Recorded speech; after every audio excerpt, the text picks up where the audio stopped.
Bible, turn to 1 Corinthians chapter 7. I think we stopped at 14. I tried to get in there last week, but I think we did Prodigal Son instead. Was it 14 or 15? 14. Before I get too involved, I want you to know exactly what we're talking about here.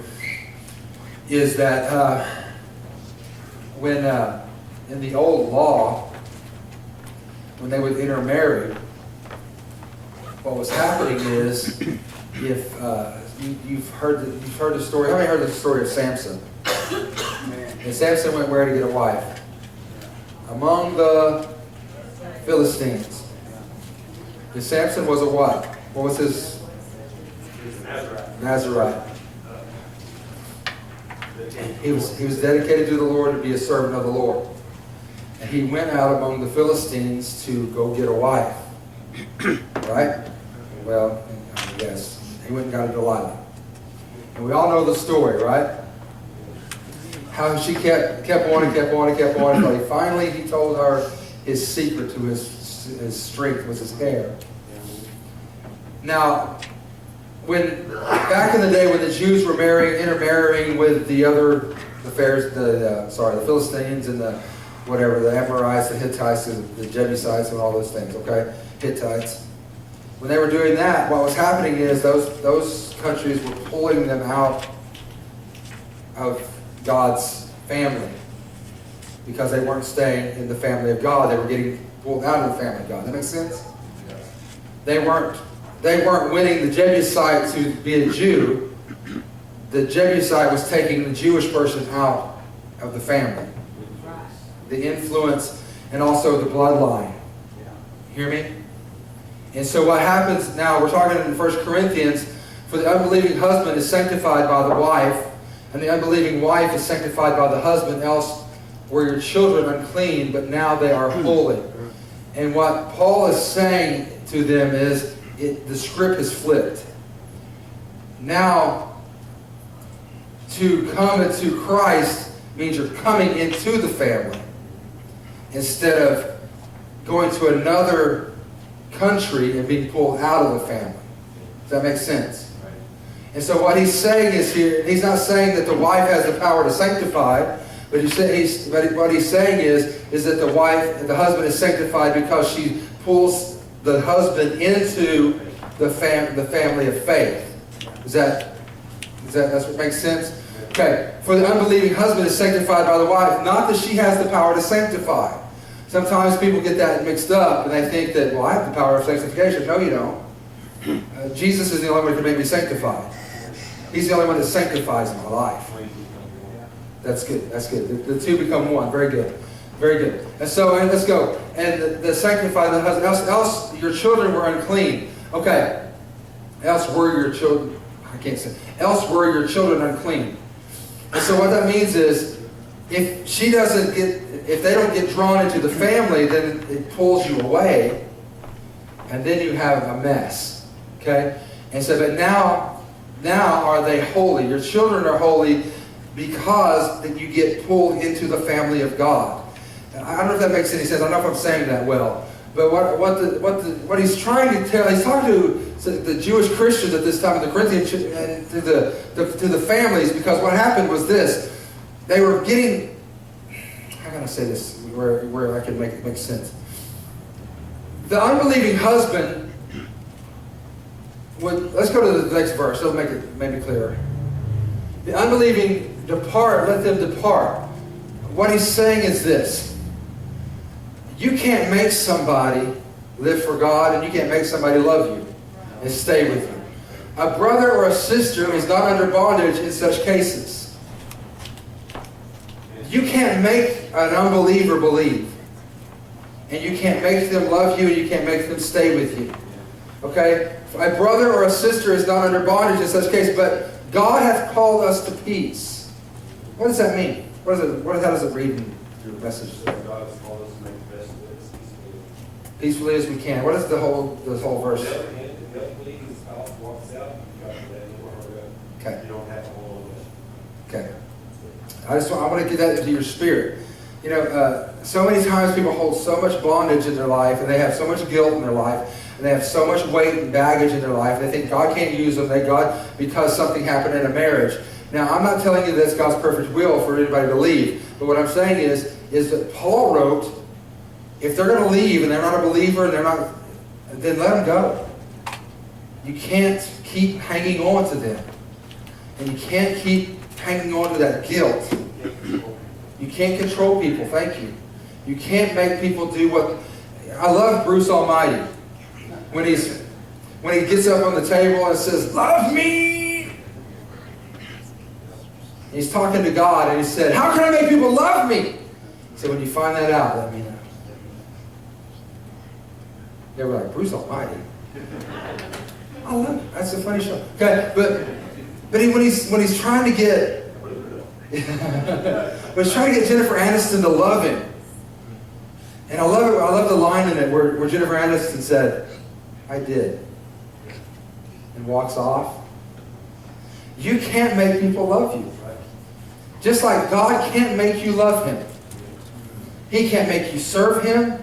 He can't make you fall in love with His wonderful. I don't know how anybody can't live for the Lord. He can't make you fall in love with Him and love Him. See, I think the trap we get into is we fall in love with the idea of church, but we don't ever fall in love with Jesus. And when you fall in love with Jesus, man, it's so easy to live for God.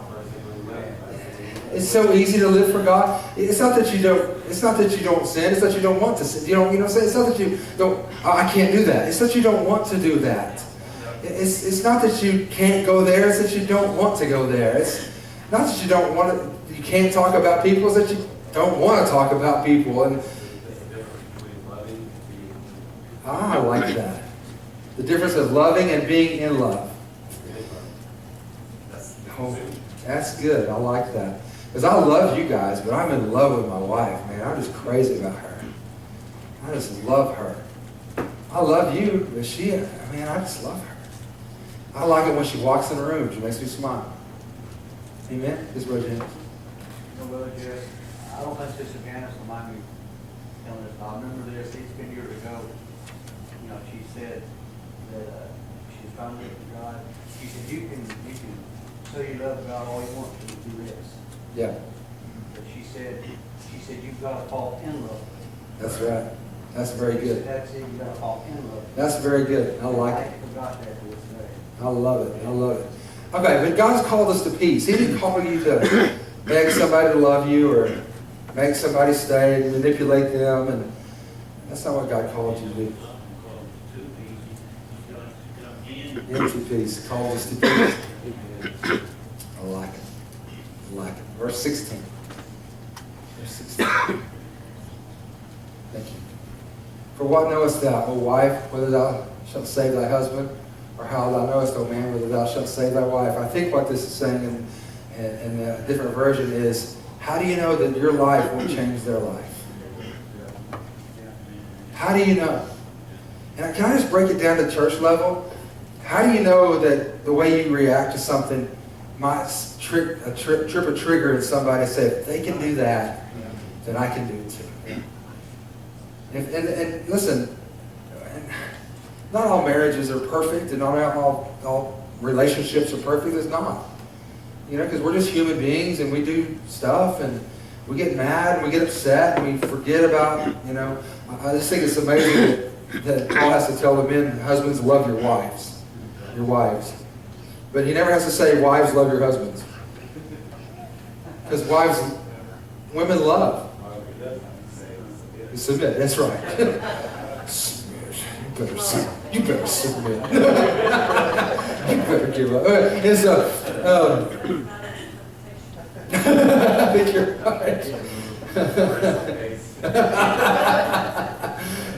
But I just think it's amazing that Paul's saying, you don't know what your life's going to do to somebody. Yes, brother. Something? Bus? You know, it says right here, Speak up, boy. it says, everything should be done to keep the marriage together, believing that eventually the unsaved spouse will come to know the Lord, which may be their only opportunity to save the marriage. I like that. Maybe your only opportunity. And what do you do, though? If somebody walks off from you, what can you do? Nothing? Pray. Thank you. I love it. Pray. That's all you can do. And you can, anyway, I'm not going to get on there. Verse 18. Verse 17, sorry. But as God hath distributed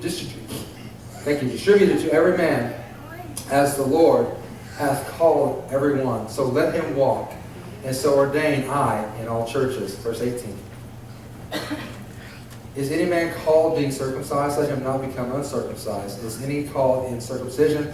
Let him not become circumcised. Now, this is what I think, and you guys can just tell me here in a minute. But he's talking to Corinthians, who I told you were very influenced by the Greeks and the Romans. And they were circumcised physically. And so he's saying you can't go back and be uncircumcised, nor if you are uncircumcised, you can't go back and be circumcised. That's not what God's calling you to. He's calling you to Christianity, not to, is any man called, he's not calling you to go be part of the law. He's calling you to be what you are already, but he's calling you into the family of God. Is that, anybody else, anything? That's what I get from it. And you can't change. I have to be careful when I say this. You are who you are. Okay? And when you get saved, God transforms you into what He would want you to be. But how many of you changed immediately the first day you were where you are today? Nobody. And so what Paul, I believe, is saying is that you can't go. It doesn't no good to go get circumcised after you're coming into the knowledge of God. Doesn't do anything for you. Nor can you go back and take away from it. Go ahead, buddy. 19. Let's go 19. Circumcision, okay. Circumcision is nothing, and uncircumcision is nothing, but the keeping of the commandments of God. Perfect. Thank you. Yeah. You can't become what you're not. And don't use that as a cop-out and say, well, I just can't do that. Yes, now, if God's laying things on your heart, you should sure enough do it. Well, I'm Irish and I get mad. Whatever. Okay? I have 2 redheads. Okay, one, even keel. The other one will fight at the drop of a hat and drop the hat to fight. I'll let you figure out which one it is. Okay? I have one that needs to be a lawyer because she's never wrong. And she'll give you 5 reasons as to why she's not wrong. If you saw her do it, you still didn't see what you saw. I'll let you decide which one is which. Okay? And I pray to God that works out eventually. It's not good when you're a kid to be that way, but when you're an adult and you're focused on what you're supposed to be doing, then it's a good thing, because no one will ever sway her. She's a lot of fun. Sometimes you'll knock her head smooth off. I'm just telling you. Sometimes you'll knock the top half of that head right smooth off. I'm just telling you. It's just amazing. I'll give you an example. We're in the church van, and I got a new phone, and I don't have my contacts switched over yet. Yes, and I have a contact switched over. So I asked her. I said, look up somebody's number. Who was it? I can't remember whose number it was. Look up their number and tell me what it is. She looks it up and says, well, that's her home number. I said, no, it's not. It's my phone. I just put it under. I had 2 phone numbers for me. Yeah, no, but it's their home number. I said, no, it's not. Just give me the number. But it's their home number. Give me the number.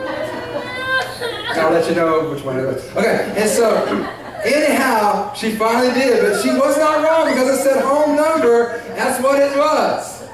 Yes, sir. Don't have to be redheaded. Don't have to be redheaded again.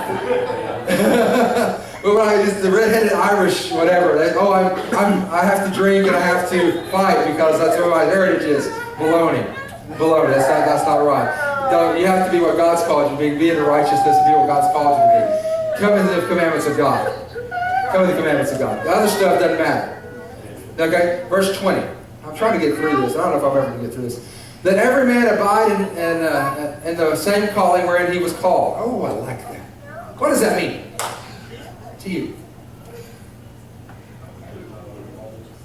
Okay. And let every man abide in the same calling whereas he was called. You are who you are. Okay, verse 21. Grow where you're planted. That's good. Art thou called being a servant? Care not for it. But if thou mayest be made free, use it rather. 22. I like it. I just love the way Paul writes. For he that is called in the Lord, being a servant, is the Lord's free man. Likewise, also, he that is called being free is Christ's servant. Now, what does that mean? Think about it. You're a slave to the Lord and not free. You're very good. You're a slave to the Lord and not You're God's servant. Either way, you're a servant.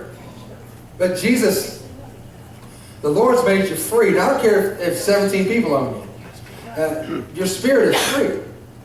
You're free to dance. I'm free to shout. I'm free to run. I'm free to worship. I'm free to come to an altar. I'm free. Now, we have such a blessed place to be that we can come in and worship, and you don't have to worry about getting shot or thrown in jail or ridiculed or whatever. And I get to come to an altar and I can pray and seek God. But I'm a free man. Even if I'm not, I am. And likewise, also I'm called I'm Christ's servant.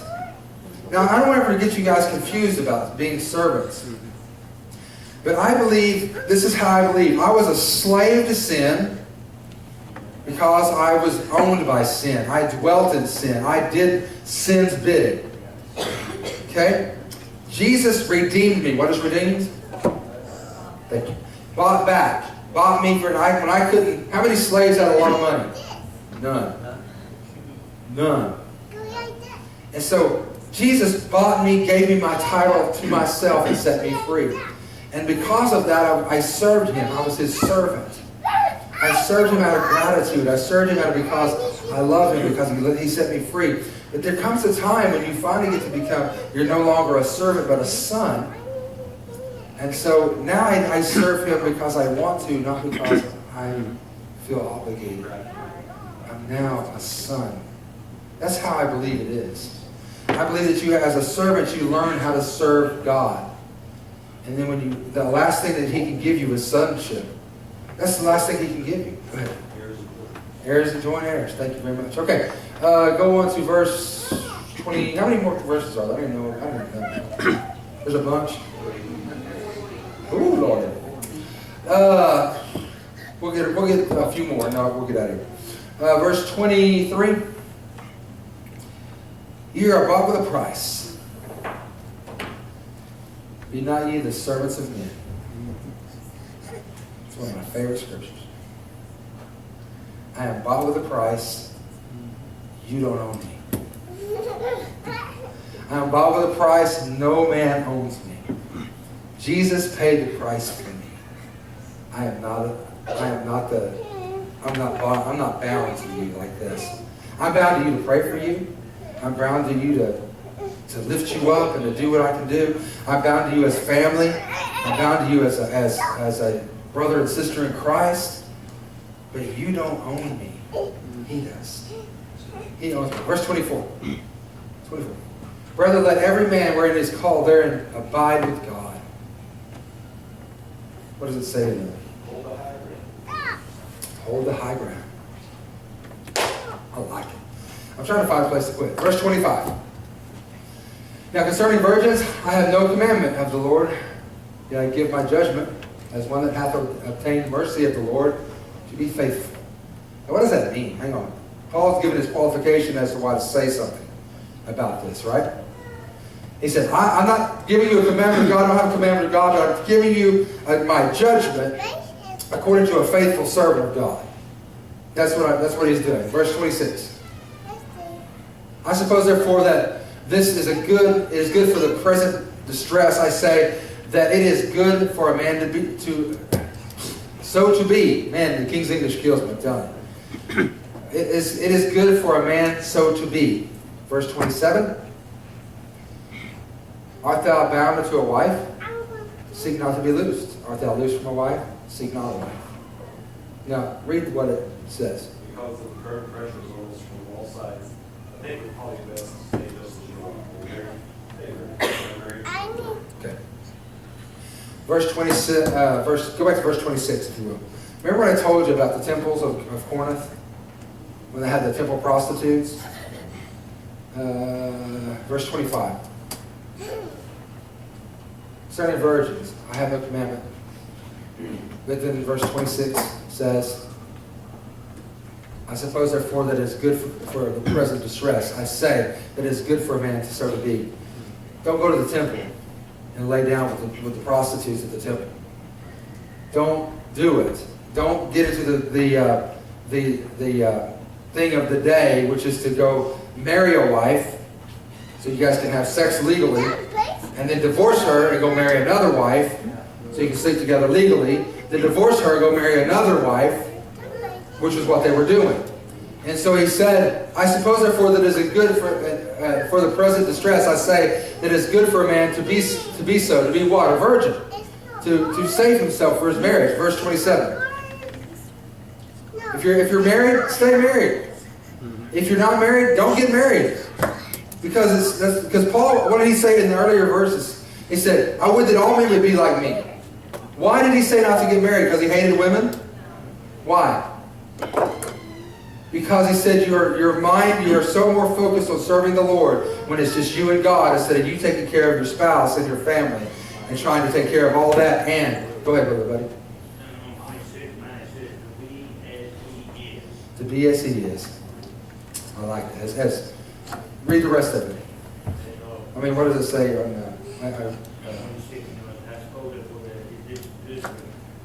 right. To be as he is. Very good. Very good. Because what Paul is trying to get across to us is this.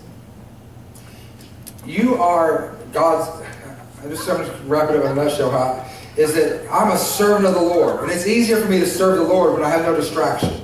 Right. And I hate to put it as a family as a distraction, but God called family before he called church.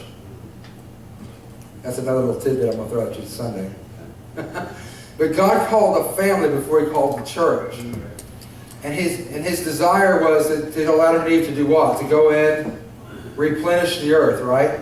Go have some children. Go have some children. That's what he said. And so God's not against marriage. Neither, I don't think Paul's against marriage.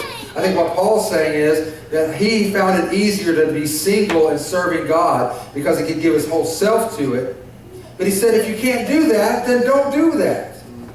He said, it's better to marry than to burn with passion and desire. It's better to burn with, better to marry than to burn with passion and desires that you're so wanting to do something. You're so, that's okay, I'm working. Thank you. He said, it's better for you just to marry than to burn with that sexual lust and desire. So, he's just saying here, if you're not married, don't get married. If you are married, great. He's not saying, don't you ever hold on to the law. So what he said. Okay, verse 28. But if thou married, thou hast not sinned. In a virgin marriage, she hath not sinned. Nevertheless, such shall have trouble in the flesh. But I spare you. What he's saying is this. It's not wrong to do it. It's wrong when what was the song? Anything that I put in front of my God is an idol. How many know that your spouse can be an idol? How many know your children can be an idol? Yep. Anything can be an idol. I'm going to stop right here at 28. You got somebody mark that for me. Jill Liz not here. She usually keeps a mark for me like that. But just hang on to it. Let me just help you for a minute. Paul's not telling us. Now, Paul's not saying that divorce is good, and he's not saying that you're going to hell if you've ever been. He's saying it's easy. It's easier. It's easier if you just simply stay on the path with God. Now, I don't know anybody that could do that. My brother is the only person I ever knew that was not married, never had any children that I know of. My brother who died years ago. But he had or girls, right now, or girlfriends. Okay? So I don't know. But all I know is this, is that my wife and I have a great little relationship, and I don't know what I would do without her. But Paul didn't have that. Paul was so focused on what he was doing. And think about this. Paul spent most of his time in jail, so he wouldn't have been a pretty good husband anyway. You know? He spent most of his time in the prison cells of Rome, and he wrote all these letters out of Rome, the prison cell. But I want the condemnation to come off of people that have ever been through a divorce or ever been through a breakup. Get it off of the condemnation. People have put that on you, not God. That's good preaching for a white guy. Okay? Hang on. Say people before we get this.